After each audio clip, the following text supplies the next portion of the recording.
পুখুৰীলৈ পৰিৱৰ্তন হৈছে শিৱসাগৰ চহৰৰ অতি ব্যস্ততাপূৰ্ণ ভুৱন চন্দ্ৰ গগৈ পথ। অসম মালা আঁচনিৰ অধীনত 121 কোটি টকা আবণ্টন লাভ কৰাৰ পিছতো 1.5 বছৰে পুনৰ নিৰ্মাণ সম্পূৰ্ণ নকৰাৰ ফলতে বৰ্তমান মৰণ ফাণ্ডলৈ পৰিণত হৈছে পথটো।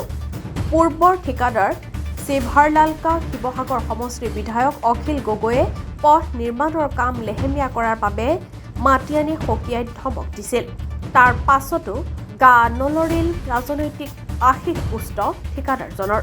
উক্ত ঠিকাদাৰজনৰ বাবেই এতিয়া সমগ্ৰ পথটোত বৰ্তমান দ গাঁতৰ সৃষ্টি হৈছে। যোৱা ৰাতিৰ পৰা হোৱা বৰষুণৰ পিছতে পুখুৰী সদৃশ ৰূপ লোৱাৰ পথটোত অতি বিপদজনকভাৱে যাতায়াত কৰিব লগা হৈছে জনসাধাৰণে। সংঘটিত হৈছে কেইবাটাও দুৰ্ঘটনা।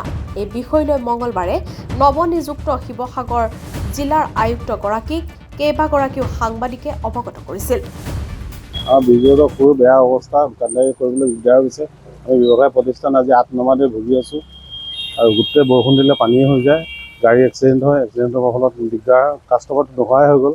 ড্ৰেইনৰ আজি 9 মাহ দিন কোনো কাম নকৰাকৈ এনে খান্দি দিলে।